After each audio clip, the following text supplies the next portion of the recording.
Very good afternoon to all of you. Start किया जाए बेटा, सब बच्चे रेडी? चलिए, ऑनलाइन टीम भी कनेक्टेड है बेटा। ऑनलाइन बहादुर बच्चों की team, Kartik, Chahat, Hitesh, Naman, Yash, Nishi, Raveena, Neha Jain, Neha Jha, Hitesh Kumar, very good afternoon बेटा। Kartik Yadav, very good afternoon बेटा। Rahul, good afternoon. Good afternoon बच्चों। नेहा, गुड आफ्टरनून बेटा। Jaya, good afternoon. चलिए बेटा, स्टार्ट किया जाए बच्चों। यश, गुड आफ्टरनून बेटा। चलिए बच्चों, हम स्टार्ट करते बेटा। और बच्चों, हम लोगों ने ये जो बैच, स्पेशल बैच आप लोगों के लिए रखी है, ये बैच स्पेशली जून अटेम्प वाले बच्चों को ध्यान में रखते हुए बैच डिजाइन की गई है। आशुतोष, चाहत, गुड आफ्टरनून बेटा। गुड आफ्टरनून बच्चों। Hriday, good afternoon. Very good afternoon mister Bhaiti, good afternoon. हाँ बच्चों, तो स्पेशली सितंबर अटेम्प के बच्चों को ध्यान में रखते हुए बैच को डिजाइन किया गया है और विद इन 30 डेज में आप लोगों के पूरे सिलेबस को कंप्लीट कराना है और एक एक कंसेप्ट को हम अच्छे से कवर करते हुए चले बेटा। और इसमें आप लोगों का साथ भी रेगुलरली लगेगा। मैं आप लोगों को होमवर्क वगैरह भी भेजूंगा। अच्छा, नोट्स वगैरह के लिए आप एकेडमी के जो ऑथराइज्ड नंबर है वहां पर संपर्क करके नोट्स ले सकते हैं बच्चों। और हम लोग आप लोगों को नोट्स, होमवर्क और पूरे टेस्ट और एक पूरे कंप्लीट पैकेज के साथ कनेक्टेड रहेंगे। चलिए बेटा, हम स्टार्ट करते हैं। हम लोग डिस्कस कर रहे थे बेटा अकाउंटिंग कंसेप्ट। अच्छा, मैं एक स्लॉट भी आप लोगों को पूरा बना के दे दूंगा चैप्टर वाइज कि कितने दिन में हमें कितने कितने चैप्टर कंप्लीट करने। बच्चों, अकाउंटिंग कंसेप्ट हम डिस्कस कर रहे थे और अकाउंटिंग कंसेप्ट के अंदर हम लोगों ने कल के लेक्चर में तकरीबन 9 से 10 कंसेप्ट हम लोगों ने डिस्कस किए थे।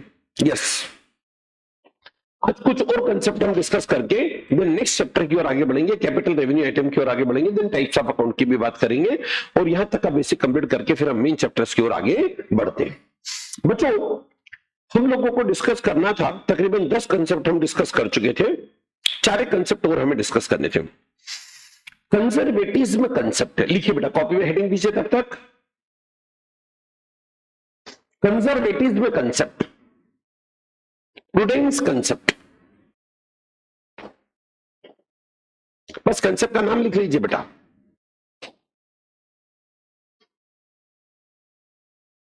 समझिएगा बेटा, कंजर्वेटिज्म कंसेप्ट हम किसको कहेंगे? बच्चों, जब भी एक बिजनेस ऑर्गेनाइजेशन का हम प्रॉफिट एंड लॉस अकाउंट या इनकम स्टेटमेंट प्रिपेयर करते हैं, हम उस समय बड़ी कंजर्वेटिव अप्रोच में चलते हैं। हम लोगों का टारगेट होता है कि सब प्रोबेबल इनकम या प्रोबेबल गेन किसी भी कीमत पे रिकॉर्ड ना हो। हाँ, प्रोबेबल एक्सपेंसेस लॉसेस रिकॉर्ड होंगे चलेगा। यानी अब देखिए, कंजर्वेटिव कंसेप्ट हम लोगों को बताते हैं कि प्रॉफिट रिकॉर्ड करते समय हमें बैकफुट पे रहना, बहुत कंजर्वेटिव अप्रोच पे रहना है, नैरो मेंटेलिटी के बेसिस पे काम करना है, डर डर के काम करना है। देखिए कैसे, एज पर कंजर्वेटिज्म कंसेप्ट जो भी एक्सपेंसेस लॉसेस कंफर्म है, कंफर्म है मतलब जिस एक्सपेंसेस लॉस का हमें बिजनेस के पर्पज से बेनिफिट मिल गया, जिस एक्सपेंसेस को हमने यूज कर लिया या जो लॉसेस ऑकर्ड हो गए, उन सभी को हम रिकॉर्ड करेंगे। सिमिलरली इनकम भी वो रिकॉर्ड करेंगे जो इनकम कंफर्म है, यानी जिसके लिए सर्विसेज दे चुके, सेवाएं दे चुके, काम कर चुके, वर्क हो चुका, वर्क का एग्जीक्यूशन हो चुका है। लेकिन अगर एक्सपेंसेस लॉसेस प्रोबेबल है, यानी बच्चों जो एक्सपेंसेस लॉस हुए नहीं लेकिन होने की संभावना है, प्रोबेबल है, उनको हम रिकॉर्ड करेंगे और प्रोबेबल इनकम या गेन को हम रिकॉर्ड नहीं करेंगे। यही तो बेटा कंजर्वेटिज्म है। अब आप देखिए, यहां आप इनकम कौन सी रिकॉर्ड कर रहे हैं? सिर्फ जो इनकम कंफर्म है, उसके अगेंस्ट एक्सपेंसेस लॉसेस आपने कंफर्म वाले भी लिए, प्रोबेबल वाले भी लिए। प्रोबेबल मतलब जो एक्सपेंसेस अभी हुए नहीं लेकिन होने की संभावना है। अभी कई सारे एग्जाम्पल में अभी आपके सामने इस प्रोबेबल आइटम के रखूंगा, इसके भी एग्जाम्पल रखूंगा। लेकिन अब आप सोचिए, इसी स्थिति में आपका नेट प्रॉफिट कम से कम आएगा और तय बात है, नेट प्रॉफिट को कंसिडर करते समय हमें कंजर्वेटिव रहना चाहिए। देखिए कैसे, कौन कौन से हम प्रोबेबल एक्सपेंसेस से लॉसेस को रिकॉर्ड करते हैं, कुछ एग्जांपल मैं आपके सामने रखने जा रहा हूं। अब बताओ जी, probable expenses losses, estimated expenses losses की एंट्री कर लेते हैं। जैसे एग्जांपल ये हमने प्रोविजन फॉर बैड डेब्ट, बोलो बिजनेस लेके चलते हैं, हम लोगों को पता है। गुड आफ्टरनून ऑनलाइन वाले बच्चों, रवीना गुड आफ्टरनून बेटा, सब बच्चे बिल्कुल ध्यान से, और बीच में कहीं पर भी क्वेश्चन है बिल्कुल पूछ सकते बेटा। बच्चों हमारे मान लीजिए 500 डेटर है, उन 500 डेटर में से हमें लगता है कि यार 5% डूबेगा, तो हम उसके लिए प्रोविजन फॉर बेड डेट बना लेते हैं। तो प्रोविजन फॉर बेड डेट अभी बेड डेट हुआ नहीं है, भविष्य में होने की संभावना है, लेकिन वो प्रोविजन फॉर बेड डेट बनाते हैं हम एज पर कंजर्वेटिज्म कंसेप्ट।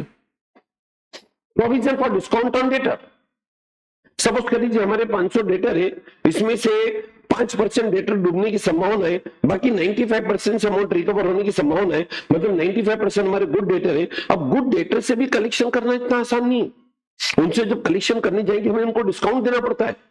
यानी किसी से अगर 10,500 रुपए लेने तो 10,000 देगा, 500 रुपए डिस्काउंट के तौर पर उड़ा देता है, और हम इस बात के लिए मेंटली प्रिपेयर है। मेरा पास्ट एक्सपीरियंस है कि साहब 2% का मेरे को डिस्काउंट देना पड़ता है, तो मैं 2% का डिस्काउंट का प्रोविजन बना लेता हूं as per conservatism concept. Similarly provision for dispute with customer, कई बार हमारा कस्टमर के साथ डिस्प्यूट हो सकता है। सपोज करें मैंने किसी कस्टमर को कोई प्रोडक्ट दिया, और कस्टमर को प्रोडक्ट देते समय मान लीजिए प्रोडक्ट में किसी प्रकार का मैन्युफैक्चरिंग डिफेक्ट था, उसे कस्टमर को लॉस हो गया, कस्टमर ने हमारे ऊपर लीगल सूट फाइल कर दिया, हम उस बंदे को 5 लाख रुपए तक का कंपेंसेशन देने को तैयार है, लेकिन सामने वाला व्यक्ति मान लीजिए 5 करोड़ रुपए मांग रहा है, मैटर कोर्ट में पेंडिंग है। चूंकि हमारी ड्यूटी बनती थी कि कस्टमर को प्रॉपर क्वालिटेटिव प्रोडक्ट दे, और हमने अगर प्रॉपर क्वालिटेटिव प्रोडक्ट नहीं दिया, उस कारण उसको लॉस हुआ, हम 5 लाख रुपए का कंपेंसेशन देने के लिए एग्री है, मैटर भी कोर्ट में पेंडिंग है, तो जितना हम देने को एग्री है कम से कम उतने का तो प्रोविजन बनाना पड़ेगा ना, एज पर कंजर्वेटिज्म कंसेप्ट। अब देखिए सिमिलरली डिस्प्यूट विद एम्प्लॉय, आप लोगों का एम्प्लॉय के साथ भी डिस्प्यूट हो सकता है।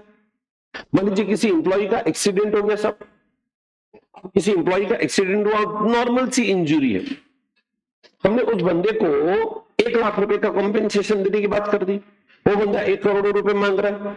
ठीक है भाई, कोर्ट में केस लगा दे, निपटेंगे, लेकिन चूंकि उस बंदे को जो या एक्सीडेंट हुआ वो हमारी फैक्ट्री प्रेमिसेस के अंदर ही ऑकवर्ड हुआ है, ऐसे केस में 1 लाख रुपए का कॉम्पेंसेशन देने का हमने वादा कर दिया, तो 1 लाख रुपए का तो हम प्रोविजन करके रखेंगे, भले कितना कॉम्पेंसेशन देना नहीं देना वो कोर्ट तय करेगा। तो देखिए हम प्रोबेबल एक्सपेंसेस लॉसेस को रिकॉर्ड करते हैं, लेकिन बोलो जी प्रोबेबल इनकम को रिकॉर्ड नहीं करेंगे। प्रोबेबल इनकम कैसे, मान लीजिए गवर्नमेंट से आपको किसी प्रकार की ग्रांट या सब्सिडी मिलने वाली है, उस ग्रांट या सब्सिडी से रिलेटेड सारी कंडीशन आप फुलफिल करते, सारी रिक्वायरमेंट फुलफिल करते, लेकिन जब तक ग्रांट या सब्सिडी आपके हाथ में ना जाए आप इनकम रिकॉर्ड ना करें। ठीक इसी तरह से गवर्नमेंट बेस्ट इंडस्ट्रियलिस्ट या बेस्ट बिजनेसमैन का अवार्ड देती है, मान लीजिए आप उस अवार्ड के एलिजिबल है, लेकिन जब तक वो अवार्ड और उसकी अवार्ड मनी आपको मिल न जाए तब तक आप इनकम रिकॉर्ड नहीं कर सकते। सिमिलरली मान लीजिए नॉन प्रॉफिट मेकिंग ऑर्गेनाइजेशन है, कोई स्कूल या कॉलेज है, उसके भी बुक्स ऑफ अकाउंट हम चेक करेंगे, और non profit making organisation school या कॉलेज है, उसका आप ऑडिट कर रहे हैं, और सपोज करें किसी बंदे ने वहां 5 करोड़ रुपए डोनेशन की घोषणा कर दी, डोनेशन की घोषणा कर दी, माना वो देगा भी सही, उसने तारीख भी बता दी, एक पोस्ट डेटेड चेक भी दे दिया, लेकिन बोलिए तब तक हम इनकम रिकॉर्ड नहीं कर सकते जब तक कि वो अमाउंट आपके अकाउंट में क्रेडिट ना हो जाए। तो बताइए जी, हम बहुत इंपॉर्टेंट कंसेप्ट की बात कर रहे थे जिसका नाम था कंजर्वेटिज्म। कंजर्वेटिज्म क्या बात करता है, हम प्रोबेबल एक्सपेंसेस लॉसेस को रिकॉर्ड करेंगे लेकिन प्रोबेबल इनकम या गेन को रिकॉर्ड नहीं करेंगे। उसके पीछे हमारा मोटिव क्या होगा कि हमारी असेट किसी भी कीमत पर ओवर स्टेटेड या प्रॉफिट किसी भी कीमत पर ओवर स्टेटेड नहीं होनी चाहिए, साथ ही साथ हमारे लॉसेस हमारी लाइबिलिटी भी अंडर स्टेटेड ना हो। कम से कम जितनी लाइबिलिटी बनती उतनी तो आप लिखोगे। बच्चों इसी कंसेप्ट को कुछ लोग प्रूडेंस भी बोलते हैं। प्रूडेंस यानी दूरदर्शिता।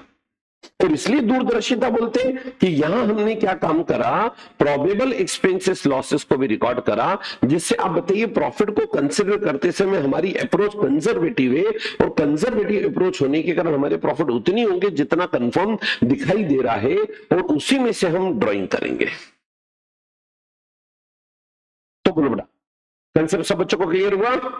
पक्का? बोलो जी, इस कंसेप्ट को क्या नाम देंगे बेटा हम? कंजर्वेटिज्म यानी कि प्रूडेंस। चलिए, अब इसी से कनेक्टेड एक अच्छा इंपॉर्टेंट कंसेप्ट मैं यहां कनेक्ट करता हूं। ये सब पढ़ चुके हैं बच्चों कल के लेक्चर में हम लोग? Very good.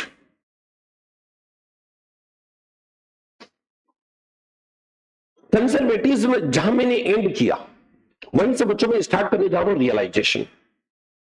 अब रियलाइजेशन कंसेप्ट क्या बात करता है? रियलाइजेशन कंसेप्ट बात करता है कि आप अपनी इनकम को तब रिकॉर्ड करेंगे जबकि इनकम कंफर्म है। याद करिए, कंजर्वेटिज्म में मैंने क्या सिखाया था कि साहब हम इनकम तब रिकॉर्ड करते हैं जब इनकम क्या होगी? कंफर्म, प्रोबेबल इनकम नहीं।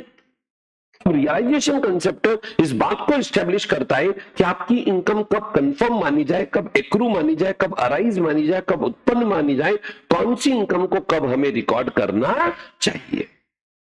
अब देखिए, जो डिफरेंट इनकम की हम बात करने जा रहे हैं, कौन कौन सी इनकम को कब कब आपको रिकॉर्ड करना चाहिए। जैसे सेल्स ऑफ गुड्स, सपोज करिए माल बेचा। अब बताओ बेटा, हमने माल अगर बेचा तो माल बेचते समय कई सारी एक्टिविटी होती है। हमने माल बेचा, उसके पहले सामने वाले ने मान लीजिए हमसे ऑर्डर लिखवाया होगा, तो क्या ऑर्डर लिखते ही हम सेल मान लें? या मान लीजिए सामने वाले व्यक्ति ने हमसे बार्गेन किया तो बार्गेन करते ही हम सेल मान लें? या उसने हमें ऑर्डर लिखाया, उसके अकॉर्डिंग मैंने प्रोडक्शन कर लिया, तो क्या हम सेल मान लें? हमने माल सामने वाले को डिस्पैच करा, तो क्या हम सेल मान लें? क्या हमने उसको बिल बनाया, हम सेल मान लें? उसने पेमेंट टुकड़े टुकड़े टुकड़े में किया, तो हम सेल मान लें? यानी हमारे सामने क्वेश्चन ये उठता है बच्चों कि कौन सी इनकम का रिकॉग्निशन कब करना चाहिए। इसी बात को हम नाम देंगे रियलाइजेशन कंसेप्ट। जैसे सेल एक एक्टिविटी है, लेकिन सेल के अंदर आप देखो छोटे छोटे छोटे छोटे कितने सारे एलिमेंट है। किसी एक डेट पे सामने वाले ने मेरे से ऑर्डर लिखाया, किसी एक डेट पे मैंने मैन्युफैक्चर, किसी एक डेट पे माल डिस्पैच करा, किसी एक डेट पे वो सामने वाले पे बिल रेस करा, किसी एक डेट पे सामने वाले ने टुकड़े टुकड़े टुकड़े टुकड़े टुकड़े में पेमेंट करा, तो हम सेल कब रिकॉर्ड करें? तो ये इस्टेब्लिश हम इस अकाउंटिंग कंसेप्ट के अंदर करते हैं। सेल आपको तब रिकॉर्ड करना चाहिए जब सामने वाले के नाम पे हमने ऑनरशिप ट्रांसफर कर दी, यानी टाइटल डॉक्यूमेंट उसके नाम पे ट्रांसफर कर दिए। और ऑनरशिप कब ट्रांसफर करते हैं हम? ऑनरशिप हम तब ट्रांसफर करते हैं जब उसके नाम का पक्का जीएसटी का बिल बना देते।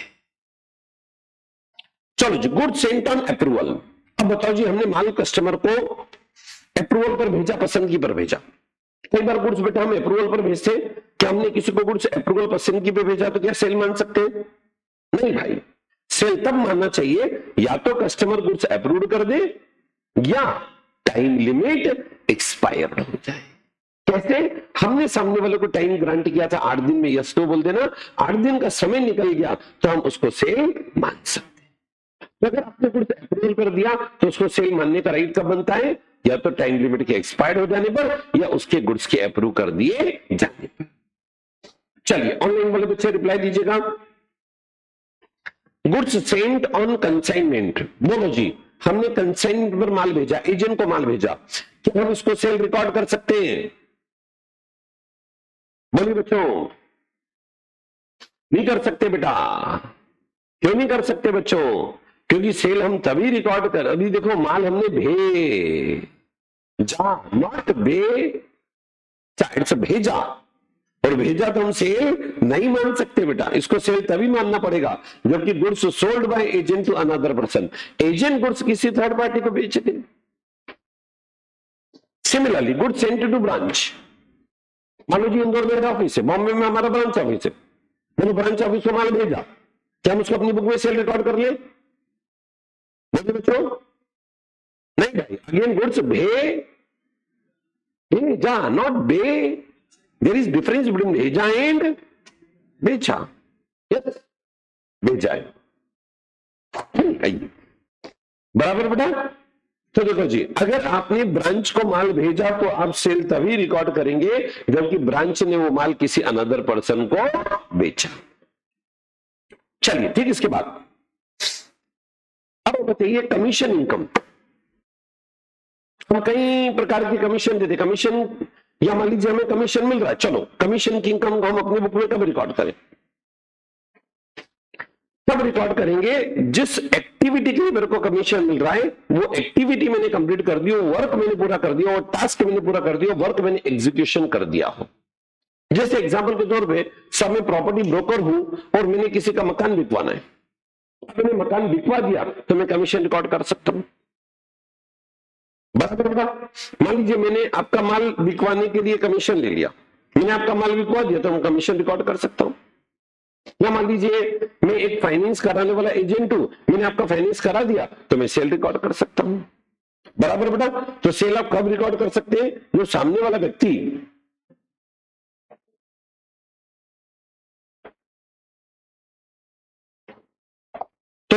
वाला व्यक्ति हम कमीशन को इनकम कब रिकॉर्ड करेंगे? जब हमने वर्क करा दिया हो, प्रोजेक्ट करा दिया हो, टास्क पूरा करा दिया।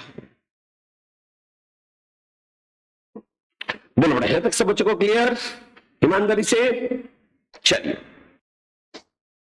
हाँ जी बच्चों, अब बताइए गवर्नमेंट सब्सिडी या गवर्नमेंट ग्रांट को इनकम के तौर पे कब रिकॉर्ड करेंगे? यस, क्योंकि कई बार गवर्नमेंट से ग्रांट या सब्सिडी मिलनी है तो गवर्नमेंट आपकी ग्रांट या सब्सिडी सैंक्शन तो कर देती है लेकिन मिलने में समय लगता है। तो जब आपके पास इनकम हाथ में आ जाए तब आप उस इनकम को रिकॉर्ड करें। डोनेशन,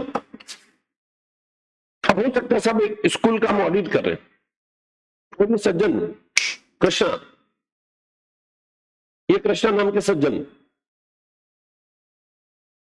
ये कृष्णा नाम के सज्जन क्या करते, एक स्कूल के एनुअल फंक्शन में पहुंचे और उस स्कूल के एनुअल फंक्शन में इन्होंने घोषणा कर दी अपनी ओर से कि साहब मेरी तरफ से 5 लाख रुपए का डोनेशन। बोलो क्या 5 लाख रुपए के डोनेशन को इनकम मान सकता है स्कूल? नहीं, तब तक नहीं मानेगा जब तक कि वो रिसीव्ड ना हो जाए। घोषणा भी तो बहुत हो सकते हैं ना बेटा। चलिए इंटरेस्ट इनकम,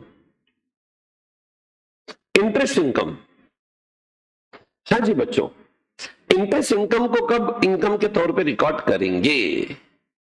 तो बिकॉज इंटरेस्ट का रिलेशन होता है किससे? समय से। जैसे एग्जांपल के तौर पे मैंने कृष्णा को 7 महीने के लिए पैसा उधार दिया, 7 महीने का हमने ब्याज काट लिया, ब्याज मैंने पहले ही काट लिया, आजकल यही होता है बेटा।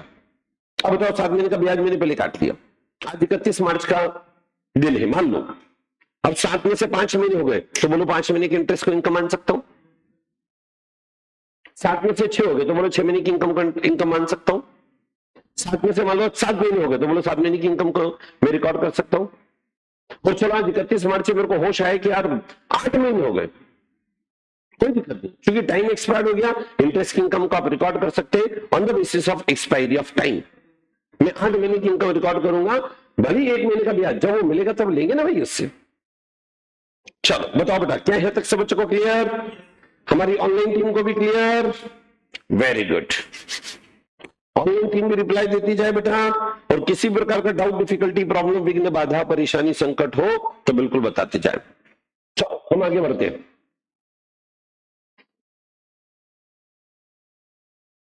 नेक्स्ट कंसेप्ट,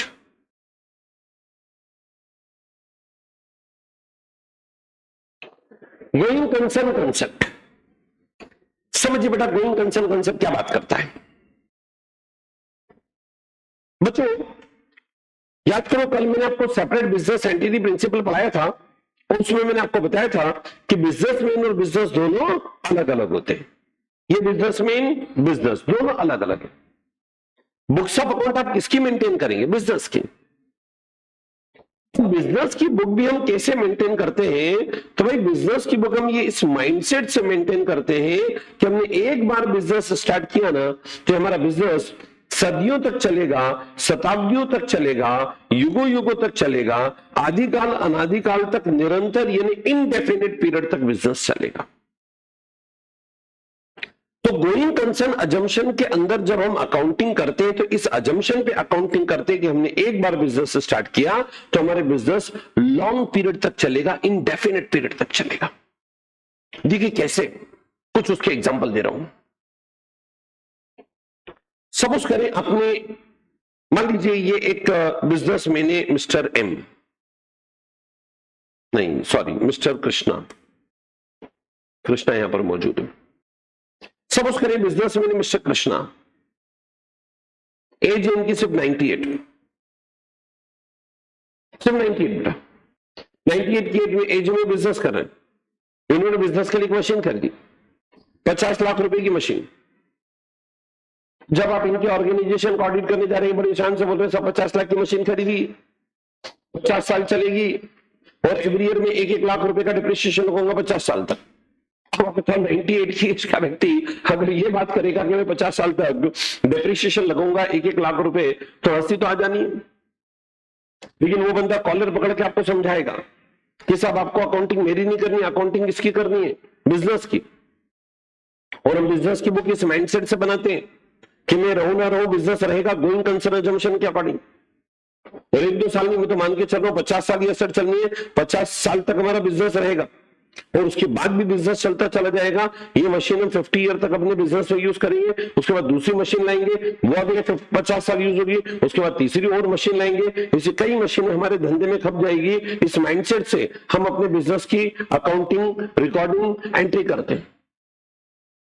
बल्कि बहुत इंपॉर्टेंट बात सुनो बेटा, 50 लाख की आपने एसेट खरीदी, 1 लाख का डिप्रिसिएशन लगा फर्स्ट ईयर, 1 लाख का डिप्रिसिएशन लगा सेकंड ईयर, 1 लाख का डिप्रिसिएशन लगा थर्ड ईयर।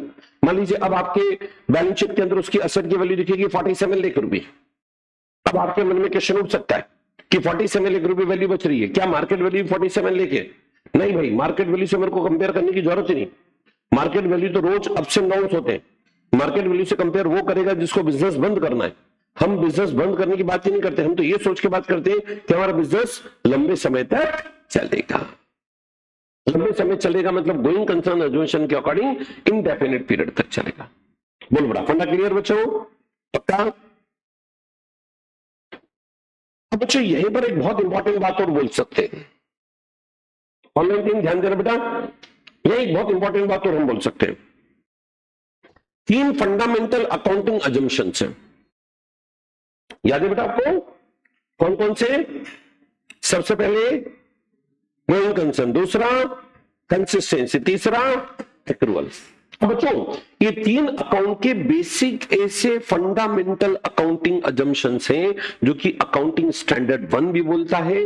और ये अजम्पशन इतने अकाउंट का बेस है कि आपके सामने कोई भी ऑर्गेनाइजेशन के फाइनेंशियल स्टेटमेंट हो जिनका आप स्टडी कर रहे हैं, आपको ये एज्यूम करने का, आपको ये मानने का राइट है कि उसने अपने जो फाइनेंशियल स्टेटमेंट तैयार किए हैं गोइंग कंसर्न अजम्पशन को ध्यान में रख के, यानी बिजनेस की लाइफ इनडेफिनिट पीरियड है, इस अप्रोच को ध्यान में रखा है।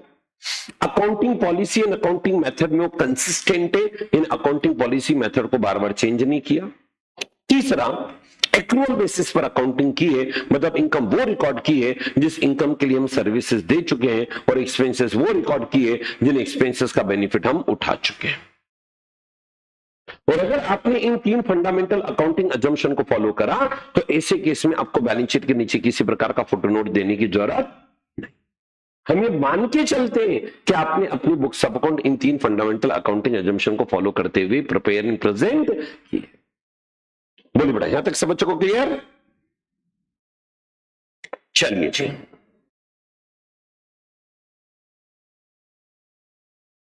चलिए एक अंतिम कंसेप्ट और हम डिस्कस करने वाले हैं, मटेरियलिटी। ऑनलाइन टीम किसी प्रकार का डाउट बेटा? चलो अब मैं बात करने जा रहा हूं मटेरियलिटी। परफेक्ट बच्चों,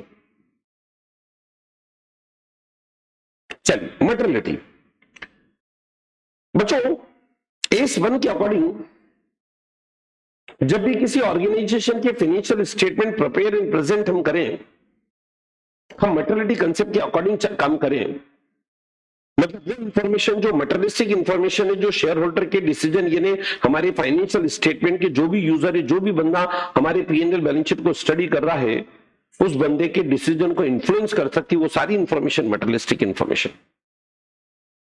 और कहीं ऐसी छोटी छोटी इररिलेवेंट सी इंफॉर्मेशन होती है जिसका शेयर होल्डर पे कोई इंपैक्ट नहीं आना है। तो ऐसी छोटी मोटी इररिलेवेंट इंफॉर्मेशन जो नॉट मटेरियल है उसको हम रिटर्न ऑफ कर देते, स्किप कर देते। जैसे एक सिंपल सा एग्जांपल लेते हैं, एक बहुत सिंपल सा एग्जांपल ध्यान दीजिएगा। ऑडिट करने गए, अब भाई ये नाम बोलो बेटा, ध्रुव, ये ध्रुव नाम के सज्जन, एग्जांपल ले ले ध्रुव। अब ध्रुव नाम के सज्जन, अब उनको हमने ऑडिट करने के लिए भेज दिया। अब एक कंपनी में ऑडिट करें जहां का टर्नओवर 10,000 करोड़ है, और एक एक एक्सपेंसेस को चेक करो, देखिए एक्सपेंसेस में 20 रुपए 30 रुपए 20 रुपए 30 रुपए आउटस्टैंडिंग प्रीपेड आउटस्टैंडिंग, इतनी बारीकी से काम कर रहे हो और तो गलती लेके आ गए।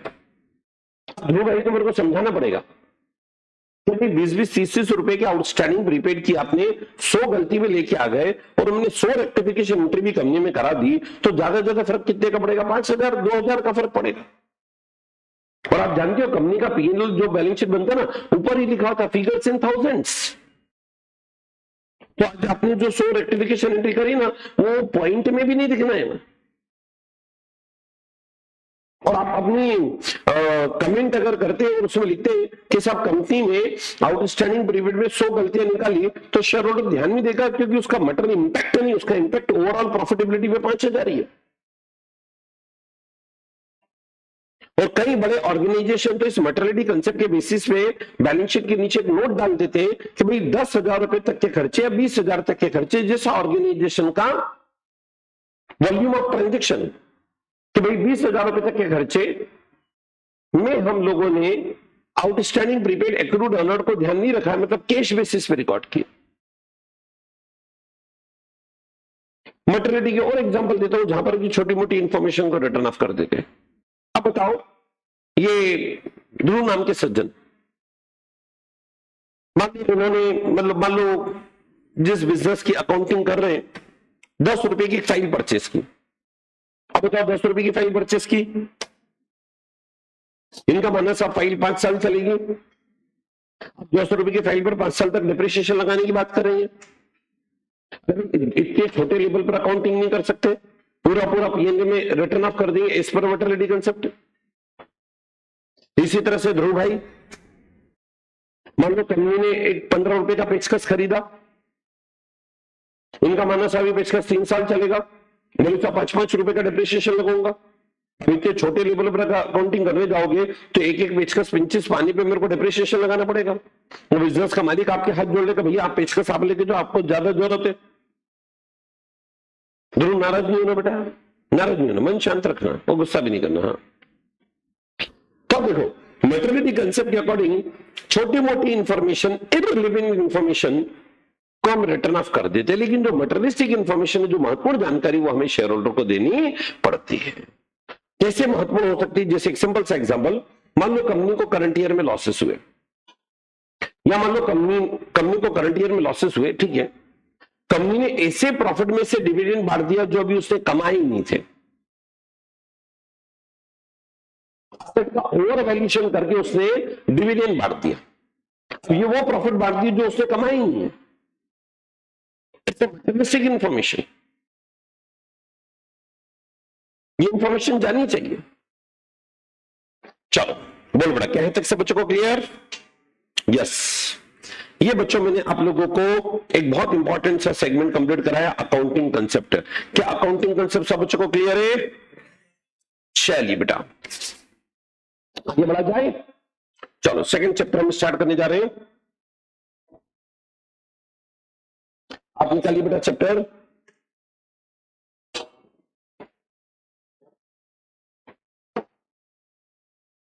Capital and revenue items. लिखिए बेटा, कॉपी में हेडिंग दीजिए, मैं आपको पूरा बेटा। अच्छा बताओ, पिछला चैप्टर सब बच्चों को बिल्कुल परफेक्ट है? चलो उधर लास्ट बेंच, लास्ट ग्रुप पक्का, इधर वाला बच्चों, चलो ऑनलाइन वाले बच्चों, ऑनलाइन टीम, ओके बेटा।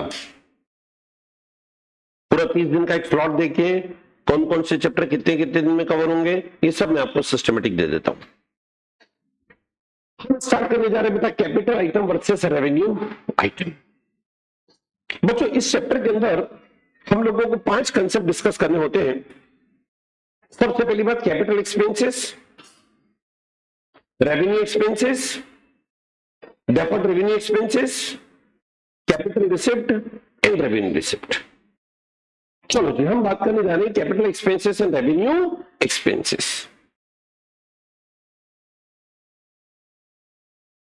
बच्चों, एक बिजनेसमैन साल भर में जमाने भर के खर्चा करता है, लेकिन उन खर्चों में से कौन सा खर्चा कैपिटल नेचर का है और कौन सा रेवेन्यू नेचर का है, उसको डिफरेंशिएट हम लोगों को बहुत बारीकी से करना होगा।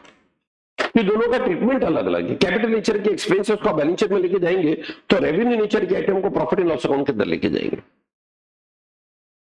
Capital and revenue, capital nature का एक्सपेंसेस हम उसको बोलेंगे जिसका की इकोनॉमिक बेनिफिट, आर्थिक लाभ आपको मोर देन 1 ईयर मिल रहा है। सपोज करें आपने बिल्डिंग परचेस की, बिल्डिंग का बेनिफिट आपको मोर देन 1 ईयर है। आपने फर्नीचर खरीदा, फर्नीचर का बेनिफिट मोर देन 1 ईयर है। आपने कार परचेस की, कार का बेनिफिट मोर देन 1 ईयर है। तो अगर आपने कोई ऐसा एक्सपेंसेस किया जिसका बेनिफिट मोर देन 1 ईयर है, capital nature expenses. Revenue expenses,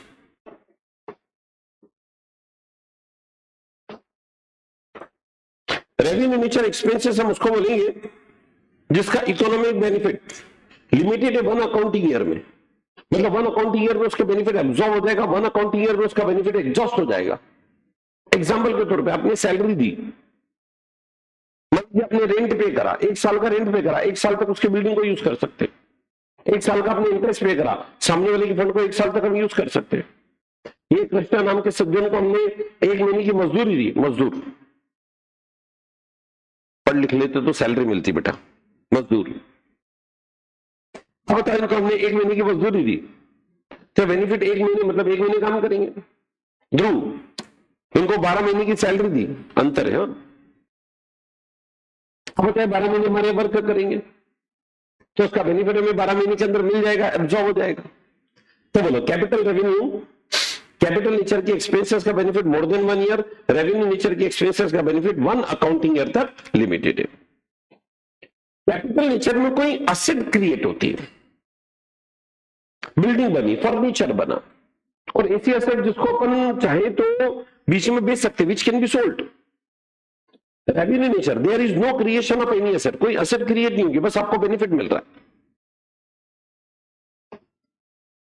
example लेके चलते हम, कैपिटल नेचर के एक्सपेंसेस में आपने मशीन खरीदी, बिल्डिंग परचेस किए, फर्नीचर परचेस किया, या बिल्डिंग का कंस्ट्रक्शन कराया, या गुडविल है, पेटेंट है, कॉपीराइट है, डिजाइन है, ट्रेडमार्क है, इस तरह की इंटेंजिबल एसेट परचेस की, ये कैपिटल नेचर एक्सपेंसेस है बेटा।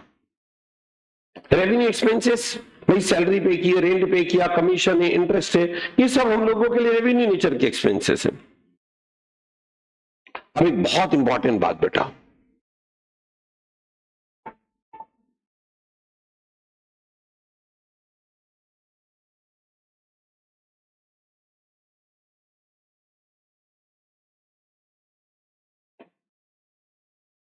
ऑनलाइन पर एक क्वेश्चन है फाउंडेशन में, सर हमने 3 अटेम्प्ट लग गए हैं, इंटर 2 1 शॉट में निकाले थे, कर सकते हैं ना बेटा? कहीं कोई ऐसा अपने को टेंशन करने की आवश्यकता नहीं बनती बच्चों, हम लोग बहुत अच्छे से कर सकते हैं। ऑनलाइन पर रवीना का क्वेश्चन है, सर अगर 16 महीने की सैलरी दी है तो, रवीना 16 महीने की सैलरी दी है ना बेटा, तो इसमें से 12 महीने की सैलरी मान लो इस अकाउंटिंग ईयर से रिलेटेड है, और 12 महीने की सैलरी इस अकाउंटिंग ईयर से रिलेटेड है, जिसका बेनिफिट ले चुके हो, वर्क करा चुके, तो वो सैलरी हम लोगों के लिए हो जाएगी रेवेन्यू नेचर। और जो 4 महीने की सैलरी हमने अभी दे के रखी वो प्रीपेड है, प्रीपेड एक तरह से असेट है, क्योंकि सामने वाला वर्क अभी करके देगा और नहीं देगा तो मैं उससे कैश रिकवर कर सकता हूं। तो 12 महीने का ही जो सैलरी बनेगा वो रेवेन्यू आइटम है रवीना। ओके बच्चा, परफेक्ट। चलो आगे बढ़ो, हम बात करें कैपिटल वर्सेस रेवेन्यू। बहुत इंपॉर्टेंट सी बात बेटा, कैपिटल रेवेन्यू डिपेंड करता है आपके बिजनेस के नेचर पे। बिजनेस के नेचर पे कैसे? मान लीजिए मैंने कार परचेस की तो कार मेरे लिए कैपिटल नेचर है, लेकिन अगर आप कार मैन्युफैक्चर हो तो आपके लिए रेवेन्यू नेचर है। इसी तरह से ये ध्रुव भाई ट्रक परचेस किया, सीए बनने के बाद ऑफिस से घर, घर से ऑफिस आने जाने के लिए ट्रक खरीदा, बड़ी सोच, बराबर, ट्रक इनके लिए कैपिटल नेचर है। लेकिन इधर नाम बोलो बेटा, जतिन, जतिन ये ट्रक मैन्युफैक्चरर या ट्रक डीलर है, तो इनके लिए रेवेन्यू आइटम। तो कैपिटल रेवेन्यू डिपेंड करता है आपके बिजनेस के नेचर पे। मेरे लिए कैपिटल आपके लिए रेवेन्यू हो सकता है, आपके लिए रेवेन्यू मेरे लिए कैपिटल हो सकता है। देन अमाउंट की अगर हम बात करें, कैपिटल नेचर में अमाउंट लार्जर अमाउंट स्पेंड होगा, जबकि रेवेन्यू नेचर में अमाउंट स्मॉल अमाउंट एक्सपेंसेस होगा। Recurring, non recurring. Capital nature का खर्चा नॉन रेकरिंग नेचर का है, बार बार नहीं होगा बेटा। कोई बिल्डिंग बार बार नहीं बनानी, कोई फर्नीचर बार बार नहीं बनाना, कोई मशीन बार बार नहीं खरीदना है। लेकिन रेवेन्यू नेचर का खर्चा रेकरिंग नेचर का है, बार बार होगा। हर महीने सैलरी देनी, हर महीने रेंट देना, हर महीने इंटरेस्ट देना, हर महीने एस्टैब्लिशमेंट एक्सपेंसेस है। अगर हम बात करें कैपिटल नेचर के एक्सपेंसेस की, तो कैपिटल नेचर के एक्सपेंसेस इफेक्ट हम लोगों को बैलेंस शीट के अंदर देना है। रेवेन्यू नेचर के एक्सपेंसेस का बेनिफिट चूंकि एक अकाउंटिंग ईयर में लिमिटेड होता है, तो हम उसको ट्रेडिंग पीएनएल में ले जाकर रिटर्न ऑफ करेंगे। कैपिटल नेचर में कोई असेट क्रिएट होती है जिसको आप बेच सकते हो। रेवेन्यू नेचर में कोई ऐसी असेट क्रिएट नहीं होगी क्योंकि आपको बेनिफिट मिल रही है, सर्विसेज से मिल रही है। Next year carry forward, capital nature के एक्सपेंसेस को आप नेक्स्ट ईयर कैरी फॉरवर्ड कर सकते हो, जबकि रेवेन्यू नेचर के एक्सपेंसेस को आप नेक्स्ट ईयर कैरी फॉरवर्ड नहीं कर सकते। बच्चों,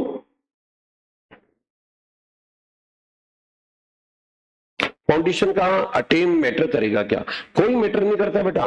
ऑनलाइन वाले बच्चों, भाई कोई बंदा सीए 10 अटेम्प्ट में बने या 8 अटेम्प्ट में बने, कोई फर्क नहीं पड़ता है। सीए बनने के बाद, मेरी बात ध्यान से सुन लो बेटा, सीए बनने के बाद आप कितना क्वालिटेटिव मैनर में प्रोफेशनल लाइफ में काम करते हो, उसके आधार पे आपका रेमुनरेशन टिका होता है। कोई बच्चा अगर मान लीजिए ऑल इंडिया रैंक होल्डर है और अच्छा रैंक लेके आया, अच्छा स्कोर लेके आया, लेकिन उसके अंदर नॉलेज नहीं है, प्रैक्टिकल एक्सपोजर नहीं है, जिस कंपनी में नौकरी कर रहा है उसको अपनी सैलरी, उसकी मान लीजिए सैलरी उसकी 5 लाख रुपए पर मंथ भी अगर है, तो सैलरी जस्टिफाई नहीं कर पा रहा है, तो कंपनी कितने महीने रखेगी भाई? महीने 2 महीने रखेगी, बाद में हाथ जोड़ लेगी ना। और आप मान लो कोई बच्चा 3 attempt, 4 attempt, 5 attempt, 7 attempt, 8 attempt में बना, लेकिन उसका प्रैक्टिकल एक्सपोजर अच्छा है, नॉलेज है उसको, तो नॉलेज का पैसा है बेटा, इसलिए नंबर ऑफ अटेम्प्ट मायने नहीं रखता ऑनलाइन वाले बच्चों। यस, पढ़ना है, लगे रहना है। आगे बढ़ो, बोलो कैपिटल रेवेन्यू यहां तक सब बच्चों को क्लियर? बच्चों, मैं कुछ ऐसे स्पेशल केसेस आपको बताने जा रहा हूं जहां प्राइमा फेसिया खर्चा है रेवेन्यू नेचर का, लेकिन उसकी अकाउंटिंग करेंगे कैपिटल नेचर की तरह। कैसे? Carries inward. बोलो, कैरीज इनवर्ड रेवेन्यू नेचर का होता है। हम मानते चलते गुड्स पर हमने कैरीज दिया, लेकिन यही कैरीज इनवर्ड कैपिटल नेचर का हो जाएगा अगर हमने मशीन परचेस करने के लिए कैरीज दिया। Repair prima fascia revenue nature का है, लेकिन अगर यही रिपेयर कैपिटल नेचर का हो जाएगा अगर आपने ओल्ड एसेट परचेस की और अकाउंटिंग स्टैंडर्ड के अकॉर्डिंग ओल्ड एसेट परचेस की, उसको यूजेबल कंडीशन में लाने के पहले अगर आपने रिपेयर कराया, तो खर्चा कैपिटल नेचर का हो जाएगा। Similarly loading unloading, loading unloading हम गुड्स का लोडिंग अनलोडिंग मानते हैं, रेवेन्यू नेचर का खर्चा मान लेते हैं, लेकिन यही लोडिंग अनलोडिंग अगर हमने कोई नई मशीन परचेस की उसके लिए किया तो कैपिटल नेचर का हो जाएगा। Legal expenses generally revenue nature का मानते हैं, लेकिन यही लीगल एक्सपेंसेस अगर आपने किसी असेट को एक्वायर करने के लिए किया है तो कैपिटल नेचर का एक्सपेंसेस हो जाएगा। ट्रैवलिंग एक्सपेंसेस रेवेन्यू नेचर का होता है, लेकिन अगर यही ट्रैवलिंग एक्सपेंसेस किसी असेट को परचेस करने के लिए आपने किया तो खर्चा कौन सा नेचर का हो जाएगा? कैपिटल। बताओ जी, क्या रेवेन्यू कैपिटल यहां तक सब बच्चों को क्लियर? मैं आप लोगों से रेवेन्यू कैपिटल अगर बारीकी से पूछूंगा तो बता पाएंगे? गुड। चलिए बेटा, यही एक और बात मैं करने जा रहा हूं, डेफर्ड रेवेन्यू एक्सपेंसेस। समझिएगा बच्चों,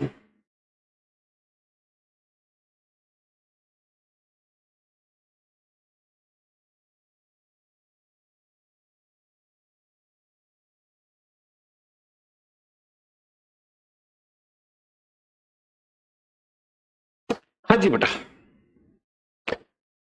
बच्चों, यहां पर मैंने शब्द यूज किया deferred revenue, not deferred capital. वापस बोल के बताया बेटा, क्या शब्द यूज करा हमने? डेफर्ड रेवेन्यू, ना कि डेफर्ड। अब डेफर्ड रेवेन्यू एक्सपेंसेस कौन सा होता है वो ध्यान से सुनिए। ये ऐसा एक्सपेंसेस है जो ओरिजिनली रेवेन्यू नेचर का है, बेसिकली रेवेन्यू नेचर का है, प्राइमा फेसिया रेवेन्यू नेचर का है, पहली निगाह में रेवेन्यू नेचर का है। बस फर्क इतना है कि रेवेन्यू नेचर के खर्चे का बेनिफिट 1 साल तक लिमिटेड होता है, और आपने अगर रेवेन्यू नेचर का खर्चा इतने लार्जर अमाउंट का कर दिया कि उसका बेनिफिट अगर आपको मोर देन 1 ईयर मिले, तो फिर हम उसको रेवेन्यू डेफर्ड रेवेन्यू बोलते हैं। एग्जाम्पल सुनो, advertisement, college pace academy, CA foundation exam, result आया, पेस एकेडमी एडवर्टीजमेंट दिया, रेवेन्यू नेचर। कोई करोड़ों खरबों रुपए का एडवर्टीजमेंट थोड़ी करते बैठेंगे, हमारे को पता है हर 4 महीने में रिजल्ट आना है यार, रेवेन्यू नेचर। ये एडवर्टीजमेंट डेफर्ड रेवेन्यू हो सकता कब, जैसे मान लो Reliance Industries Limited telecommunication sector में आ रही साहब, तो टेलीकम्युनिकेशन सेक्टर में आने के पहले उसने 500 करोड़ रुपए के एडवर्टीजमेंट किए। दैनिक भास्कर जैसे हिंदुस्तान के अंदर कई सारे जमाने भर के न्यूज़पेपर है, पूरे पूरे फ्रंट पेज बुक्ड। अपने टेलीकम्युनिकेशन बिजनेस में अपने मोबाइल लॉन्चिंग बाद में किया, 6 महीने पहले से एडवर्टीजमेंट चालू कर दिया, मार्केट में से वैक्यूम क्रिएट कर डाला कि 10 लोग, अगर आप मोबाइल परचेस करने जा रहे हैं 10 लोग आपको रोक देते, बोले नहीं यार रिलायंस की मोबाइल आने यार। अब अगर उसने 500 करोड़ रुपए का एडवर्टीजमेंट किया और उसको ये एक्सपेक्टेड है कि इस एडवर्टीजमेंट से 140 करोड़ लोगों के दिमाग में उसने कहीं ना कहीं इमेज क्रिएट कर ली है, तो उसका बेनिफिट उसको 5 साल में मिलेगा।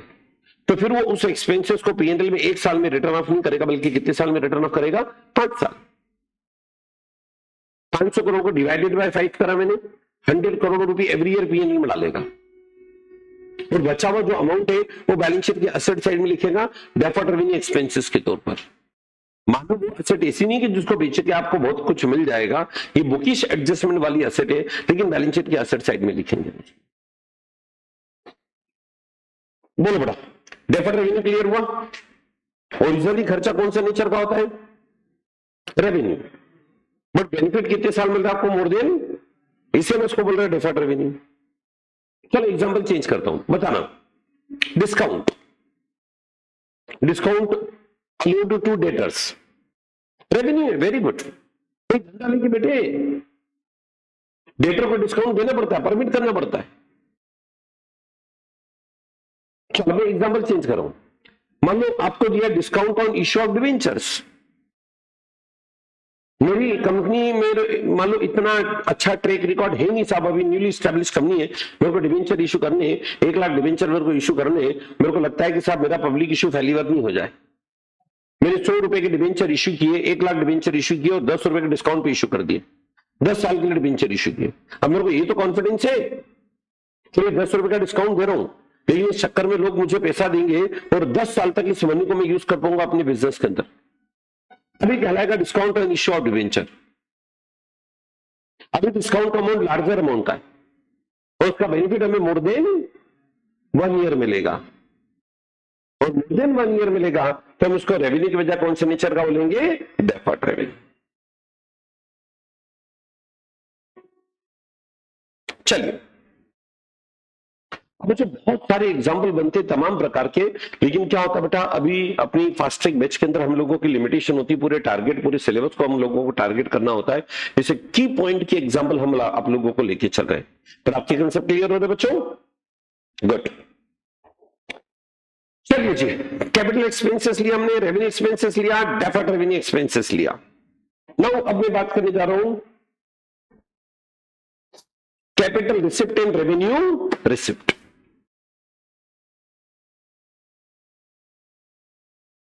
चलिए जी, बहुत ध्यान से सुनना बेटा। यस, देखो जी, मैं कैपिटल नेचर के प्रॉफिट की बात नहीं कर रहा हूं, मैं कैपिटल रिसिप्ट की बात कर रहा हूं।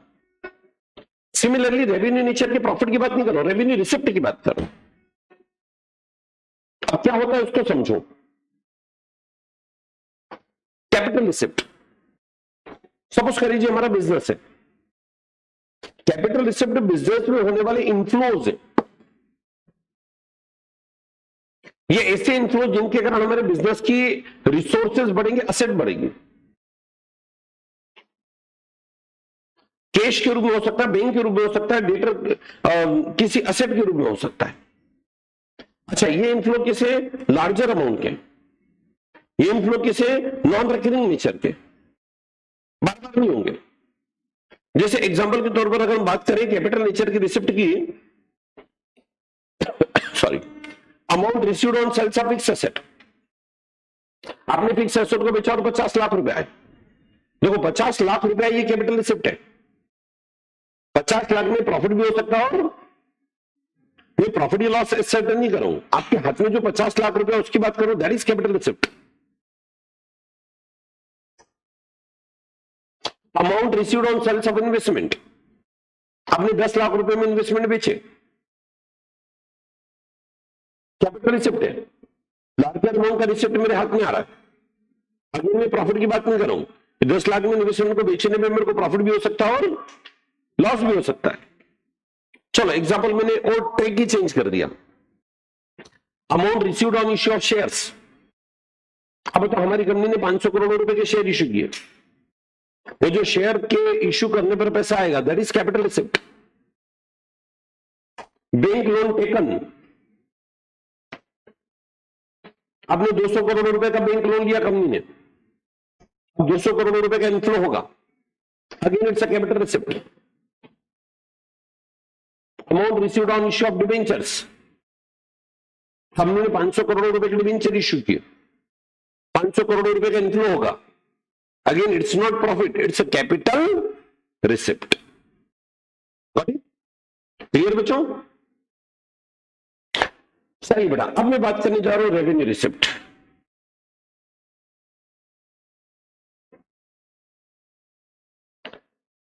बच्चों रेवेन्यू रिसिप्ट भी बिजनेस में होने वाले इनफ्लो है। यदि बिजनेस में ऐसे इनफ्लो है जो रिकरिंग नेचर के हैं, रिकरिंग नेचर के मतलब बार बार होंगे, स्मॉल अमाउंट के होंगे, ये इनफ्लो रिकरिंग नेचर के हैं और स्मॉल अमाउंट के हैं। जैसे एग्जांपल लेके चलते हैं, amount received on sales of goods, आपने गुड्स बेचा 20 लाख रुपए में, सॉरी 2 लाख रुपए में। अब 2 लाख रुपए में अगर आपने गुड्स बेचा है तो 2 लाख रुपए जो आएगा वो हमारी कौन से नेचर का रिसिप्ट है, रेवेन्यू नेचर का रिसिप्ट। उस पर हम लोगों को प्रॉफिट भी हो सकता है या फिर लॉस भी हो सकता है। कलेक्शन फ्रॉम डेटर्स, इतने सारे तमाम डेटर को हम माल बेचते बेटा, जिस डेटर से पैसा आएगा कल उससे आएगा, कल उससे आएगा, कल इससे आएगा, तो डेटर से अगर कलेक्शन हुआ तो ये भी कौन से नेचर का रिसिप्ट है, रेवेन्यू। कलेक्शन फ्रॉम बीआर,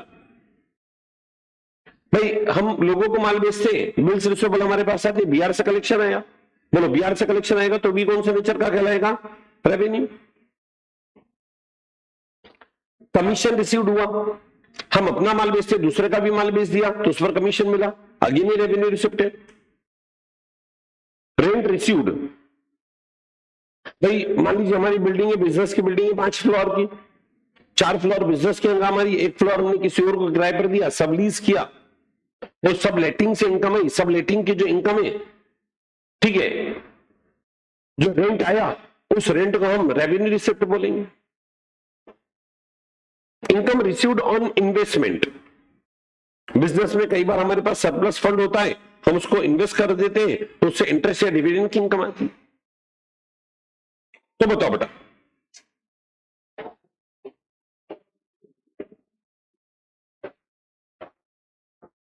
बच्चों ध्यान दीजिए बेटा,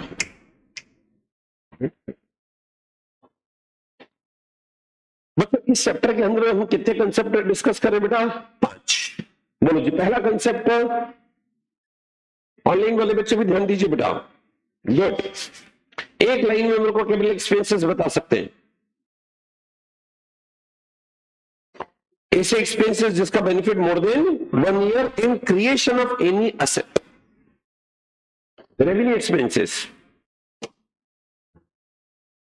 benefit limited to 1 year in no creation of any asset.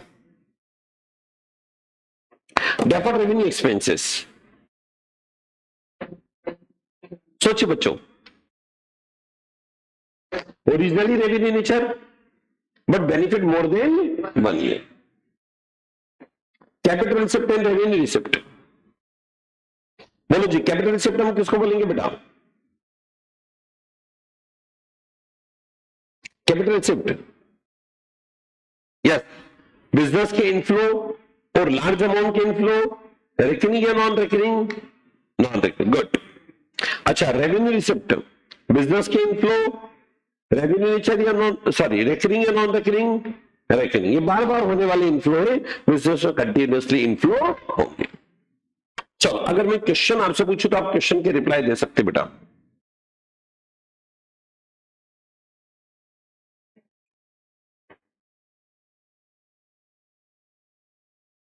चलिए बताइएगा बेटा। हाँ, अपनी आईसीएआई का स्टडी मटेरियल, सी इंस्टीट्यूट का स्टडी मटेरियल, हमने इस चैप्टर से रिलेटेड कंसेप्ट सारे डिस्कस किए। अब कंसेप्ट को आपको यहां पर अप्लाई करना है।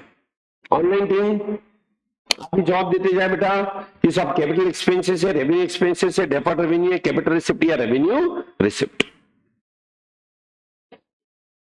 Overhauling expenses of second hand machine purchased. आपने कोई सेकेंड हैंड मशीन खरीदी, उस मशीन के ओवरऑलिंग के खर्चे बताइए बच्चों।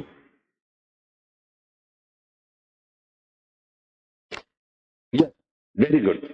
अगर आपने सेकेंड हैंड ऑनलाइन बच्चों, good good good good good good, चाहत, रवीना, परफेक्ट।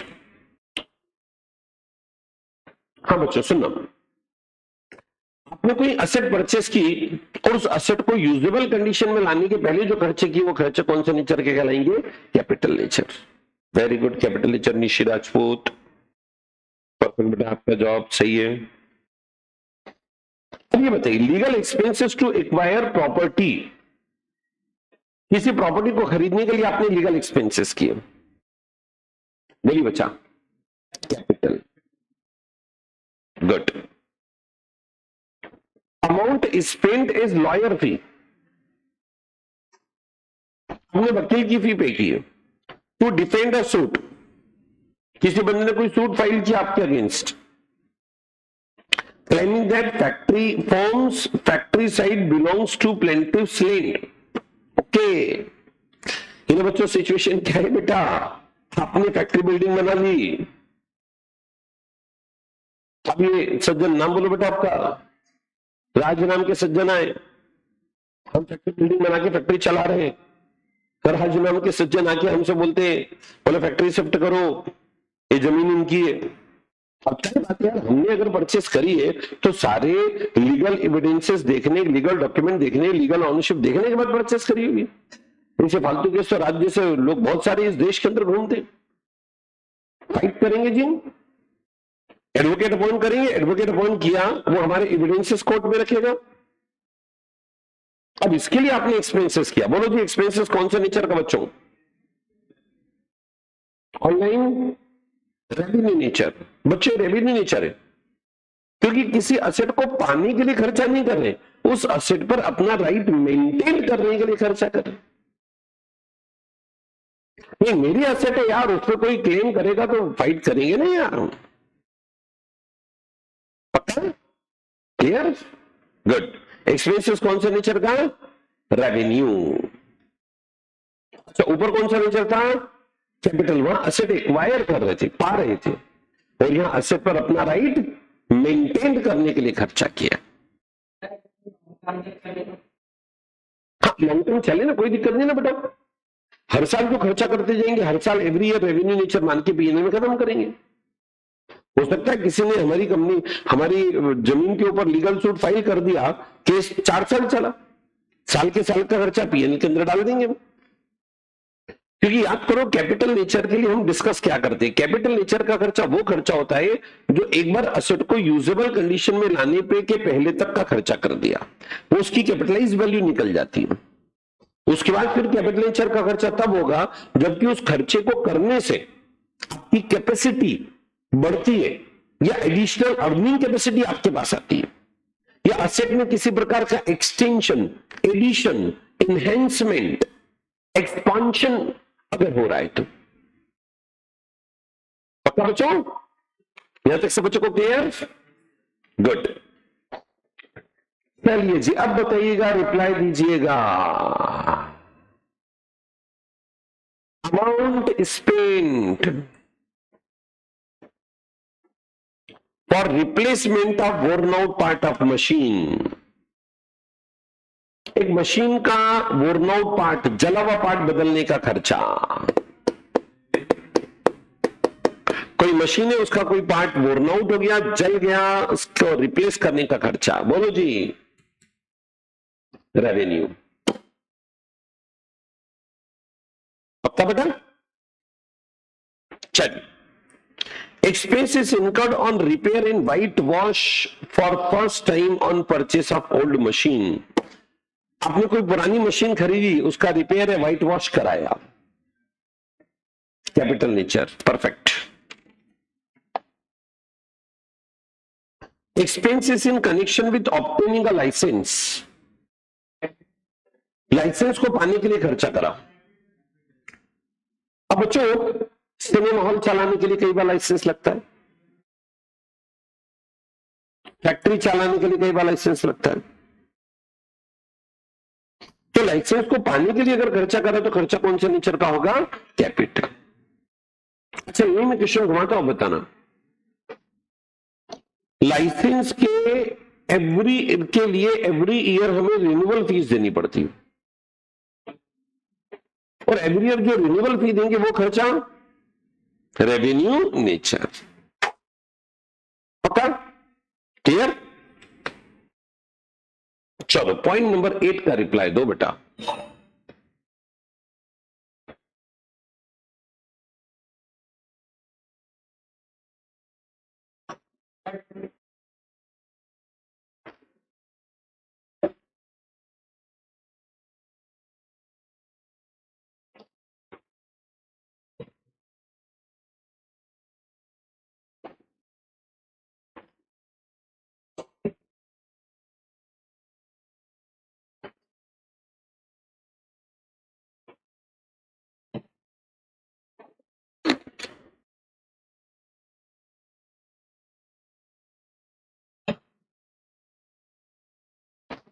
हाँ जी बच्चों, पॉइंट नंबर 8।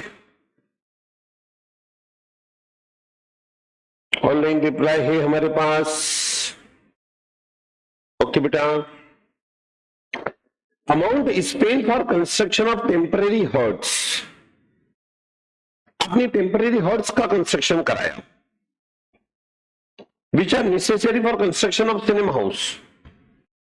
आपको एक सिनेमा हाउस का कंस्ट्रक्शन करना है।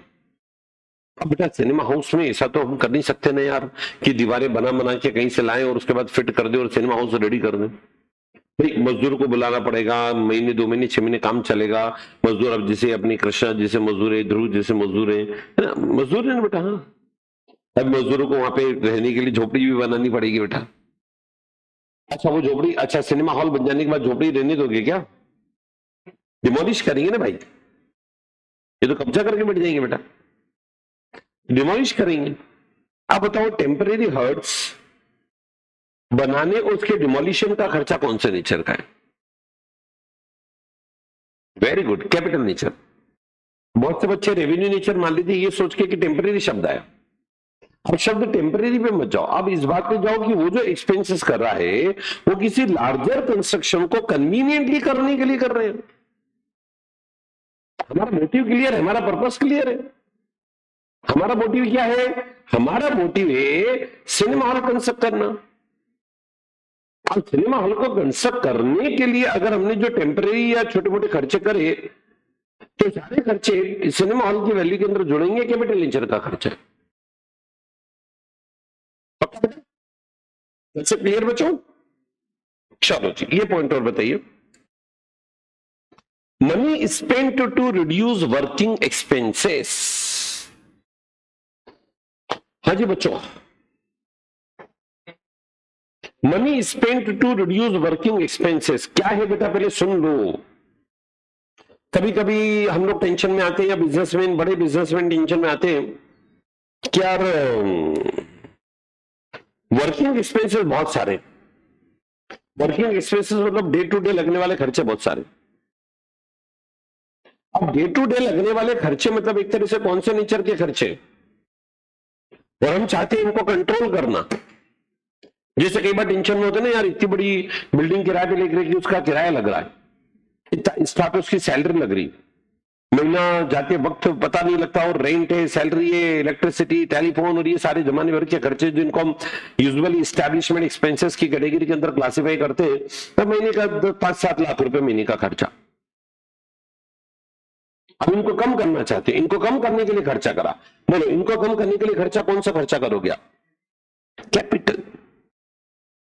कैपिटल जैसे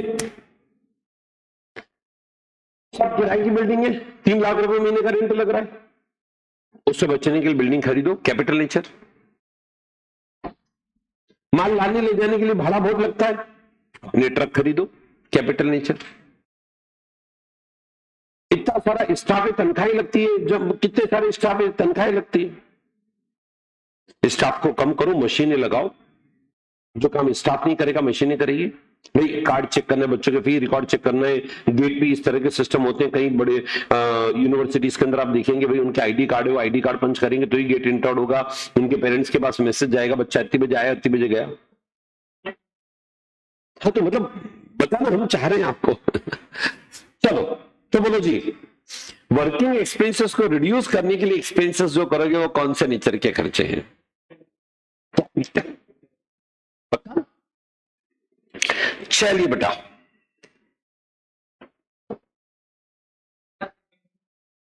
हाँ बेटा, सेकेंड पॉइंट ये था बेटा कि वर्किंग एक्सपेंसेस को कम करने के लिए खर्चा किया। कौन से एक्सपेंसेस को? वर्किंग यानी डे टू डे, जैसे डे टू डे का भाड़ा बहुत लगता है, सब बिल्डिंग का किराया ज्यादा लगता है, तो बिल्डिंग बना लो ना सब, कैपिटल नेचर का खर्चा। माल को लाने ले जाने का भाड़ा बहुत लगता है, सब ट्रांसपोर्टर का बिल महीने का तगड़ा बिल आता है, तो कोई दिक्कत नहीं ना, सब आप अपने ट्रक परचेस करो, कैपिटल नेचर का खर्चा। स्टाफ की तनख्वाहें बहुत लगती है, महीने जाते देर नहीं होती, तनख्वाह मांगने आ जाता है स्टाफ, तो स्टाफ कम और मशीनें ज्यादा रखो। जैसे आप देखो पेट्रोल पंप पे बंदे रखने की वजह पूरा ऑटोमेशन है, टोल प्लाजा पे बंदे रखने की वजह पूरा ऑटोमेटिक टोल प्लाजा है, गाड़ी आपकी दनाते हुए निकल नहीं, सब ये सब ऑटोमेशन। मशीन लगाओ, मशीन लगाओगे तो कैपिटल नेचर। चलो बेटा, क्या तक सब बच्चों को क्लियर है ईमानदारी से?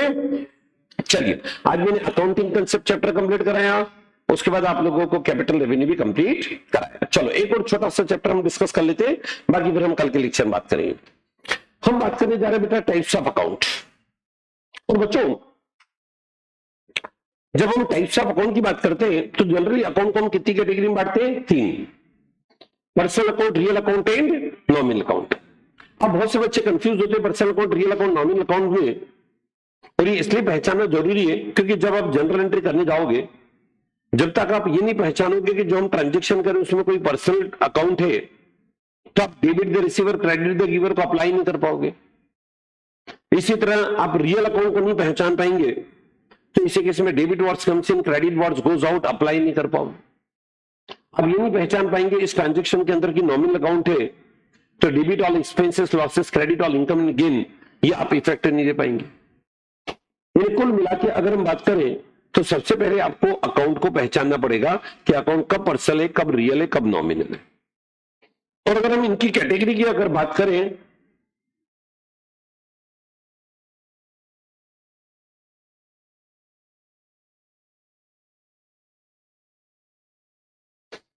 चलिए समझ लो बेटा, हमने हेडिंग दिया types of account.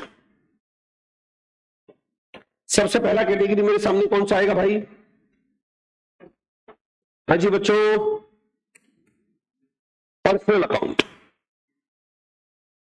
Personal account ये वो अकाउंट है जहां पर कि किसी पर्सन के साथ हम डीलिंग करें, वो रिसीवर या गिवर के तौर पे। हमने कार्तिक को माल बेचा, ये रिसीवर है, या इनसे पेमेंट आया तो गिवर है। अब बच्चों, पर्सनल अकाउंट को भी हम 3 कैटेगरी में बांट देते हैं। सबसे पहला category natural person. Natural person यानी ह्यूमन बीइंग, रामलाल, श्यामलाल, मोहनलाल, पन्नालाल, कन्हैयालाल, धन्नालाल, मंगीलाल, देवीलाल, अमनलाल, चमनलाल, ये सब नेचुरल पर्सन। आप हम सब नेचुरल पर्सन। बराबर बेटा। Then artificial person, artificial person that means कोई ऑर्गेनाइजेशन है, इंस्टीट्यूट है, संस्था है which is created by law.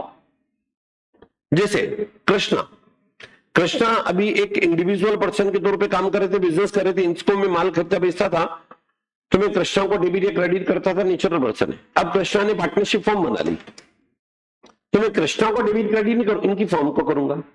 चलो कृष्णा ने कंपनी बना ली, तो कृष्णा को डेबिट क्रेडिट नहीं, इनकी कंपनी को डेबिट। कंपनी क्या, artificial person created by law.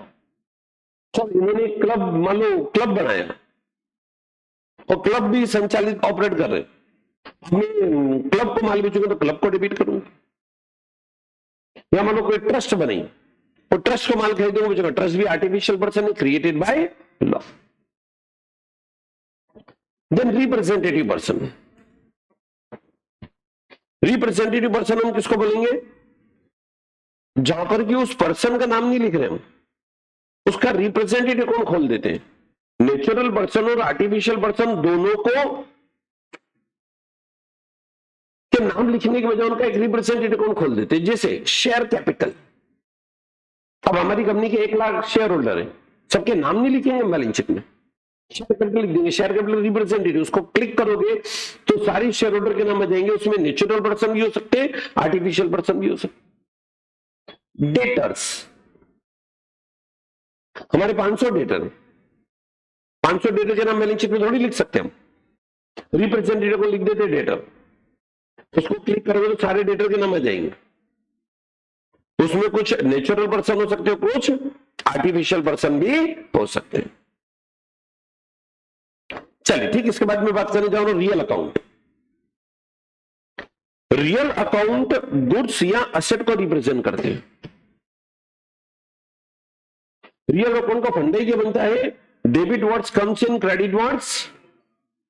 तो गुड्स एंड असेट अगर हम बिजनेस में आएंगे तो डेबिट करेंगे, गुड्स एंड असेट बिजनेस से जाएंगे तो क्रेडिट करेंगे।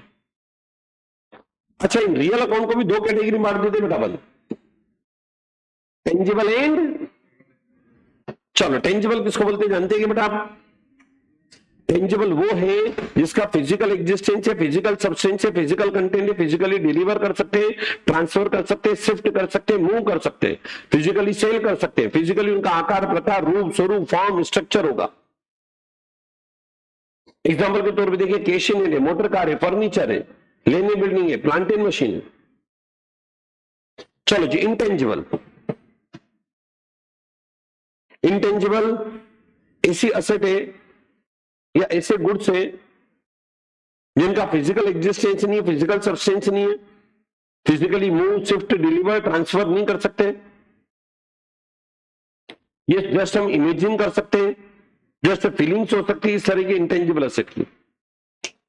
जैसे गुडविल है, पेटेंट है, कॉपीराइट है, डिजाइन है, ट्रेडमार्क है, लोगो, मोनो, सिग्नेचर, ब्रांड नेम, ये सब कौन सी कैटेगरी में जाएगा बेटा, इंटेंजिबल। देन बात करने जा रहे हैं हम नॉमिनल अकाउंट। बोलो बेटा नॉमिनल अकाउंट। नॉमिनल अकाउंट एक अकाउंटिंग ईयर के लिए हम खोलते हैं और एक अकाउंटिंग ईयर के अंदर ही उनको क्लोज डाउन कर देते हैं, बराबर बेटा। जैसे एक्सपेंसेस के अकाउंट, लॉसेस के अकाउंट, इनकम के अकाउंट, गेन के अकाउंट। अब आप बताओ, एक्सपेंसेस, लॉसेस, इनकम, गेन एक अकाउंटिंग ईयर के लिए खोले, प्रॉफिट एंड लॉस अकाउंट बनाया, इनका नेट प्रॉफिट निकाला और नेक्स्ट ईयर कैरी फॉरवर्ड हो जाना है। तो नॉमिनल अकाउंट ऐसे अकाउंट है जो एक अकाउंटिंग ईयर के लिए खोलते हैं, एक अकाउंटिंग ईयर में हम उनको बंद कर देते हैं। जैसे एक्सपेंसेस, बोलो एक्सपेंसेस में सैलरी है, रेंट है, वेजेस है, कमीशन है, डेबिट बैलेंसेस होंगे इनके। लॉसेस, लॉस बाय फायर है, लॉस बाय थेफ्ट है। लॉसेस की बात करेंगे तो ट्रांजैक्शन ये इवेंट है और उनके भी बैलेंसेस कैसे होंगे, debit. Loss by fire, loss by theft, loss due to lockdown, loss due to strike, loss due to enemy country attack. Income and gain, बताओ बेटा इनकम और गेन में भी अंतर है बच्चों। इनकम रेगुलरली होती है, गेन रेगुलर नहीं। बड़ा दोनों के बैलेंसेस कैसे होंगे, क्रेडिट। पक्का? चलो बताओ जी मेरे को, क्या क्या रियल पर्सन नॉमिनल आप इजीली पहचान सकते हैं? क्या मैं आपसे रियल पर्सन नॉमिनल पूछूं तो आप मेरे को बता पाएंगे बेटा रियल पर्सन नॉमिनल? मैं क्वेश्चन पूछ लूं बेटा आपसे,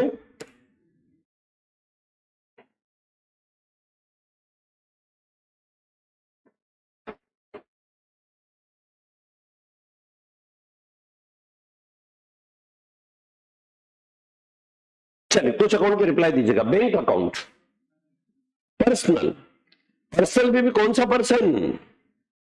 आर्टिफिशियल पर्सन। हाँ जी, identify nominal account amongst the following. Nominal account को आइडेंटिफाई करना, बोलो जी। स्टेशनरी नॉमिनल अकाउंट है, रियल अकाउंट बोलो जी, शेयर्स एंड डिबेंचर्स, एसेट है ना बेटा, इन्वेस्टमेंट है। मैं शेयर कैपिटल थोड़ी बोल रहा हूं यार, समझे बेटा? इंश्योरेंस अनएक्सपायर्ड, बहुत अच्छा पॉइंट, बोलो जी। अनएक्सपायर्ड मतलब बीमा भी खत्म नहीं हुआ, इसको एक तरह से नाम देते बेटा अपन प्रीपेड एक्सपेंसेस। और प्रीपेड यानी किसी को हम एडवांस देके बैठे, और एडवांस देके बैठे तो वो एक तरह से पर्सनल अकाउंट की कैटेगरी में जाएगा। इंश्योरेंस कंपनी को मैं एडवांस देके बैठा हूं, ऐसे कई और जगह एडवांस देके बैठा होता हूं, उन सबके नाम लिखने के वजह हम प्रीपेड एक्सपेंसेस लिखते हैं। पक्का? Without any confusion? चलो, परचेस, हाँ, प्रोविजन फॉर बैड डेप्ट। तो बैड डेप्ट तो कौन सा कैटेगरी है? अच्छा चलो, डेटर कौन सा कैटेगरी है? Personal. Bad dept, bad dept nominal, provision for bad dept personal. क्यों? क्योंकि डेटर पे ही तो हम प्रोविजन बना रहे, डेटर उसका पेरेंट अकाउंट है। अब मेरे 500 डेटर है, 500 डेटर में से पैसा डूबेगा, किससे डूबेगा पता नहीं, तो उसके लिए क्या बना देते? प्रोविजन फॉर बैड डेप्ट। चलो जी, गुडविल, गुडविल रियल अकाउंट है। टेंजिबल या इंटेंजिबल? टेंजिबल या इंटेंजिबल बेटा? इंटेंजिबल। चलो, क्लब बताओ बेटा, क्लब कौन सी कैटेगरी? Personal account. पर्सनल में भी कौन सा पर्सन है बेटा? Artificial person. Patent right real account है। इंटेंजिबल, बिल्स रिसीवेबल ना बेटा, रियल। ये अपने आप में एक इंस्ट्रूमेंट है, डॉक्यूमेंट है, दस्तावेज है, पेपर है, प्रलेख है, और ऐसा डॉक्यूमेंट है जिसके बेसिस पे आप नेगोशिएशन कर सकते, लेन देन कर सकते, व्यापार व्यवहार कर सकते। अब खोलो जरा negotiable instrument act, negotiable instrument act के सेक्शन 5 के according it's instrument, it's a negotiable instrument which can be transferred. इसको ट्रांसफर कर सकते हो, इसको इंडोर्स कर सकते हो, इसके बेसिस पे आप इसको मॉर्गेज कर सकते हो, जरूरत पड़े तो डिस्काउंटिंग करा सकते हो। क्लियर बेटा? चलो, प्रोप्राइटर्स ड्राइंग्स अकाउंट,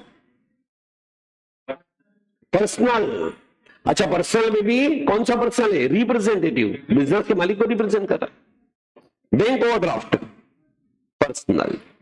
चलो, अब मेरे को बताओ, क्या रियल पर्सन नॉमिनल इजीली पहचान सकते हैं? चलिए बेटा, आज मैंने आप लोगों को 3 चैप्टर को यहां पर कंक्लूड कराया। पहला मैंने अकाउंटिंग कंसेप्ट आप लोगों को कराए, जिसमें सारे कंसेप्ट्स को हम लोगों ने कवर करा। उसके बाद capital revenue, deferred revenue, capital receipt, revenue receipt को कंप्लीट करा, उसके क्वेश्चंस मैंने कराए। देन आप लोगों को टाइप्स ऑफ अकाउंट मैंने डिटेल में समझाया और उस पर हम लोगों ने क्वेश्चन चर्चा की। आज हम लोगों ने यहाँ 3 चैप्टर को कंप्लीट किया। चलिए बेटा, आज के सेशन का हम एंड करते हैं। कल से हम नेक्स्ट चैप्टर पे बात करेंगे और डेली हम लोग चैप्टर्स फिनिश करते चले जाएंगे ताकि बच्चों को अच्छे से एक लेवल पर हम पहुंचा पाए। सेशन को एंड किया जाए बेटा। सभी बच्चों को धन्यवाद, thank you, thanks a lot.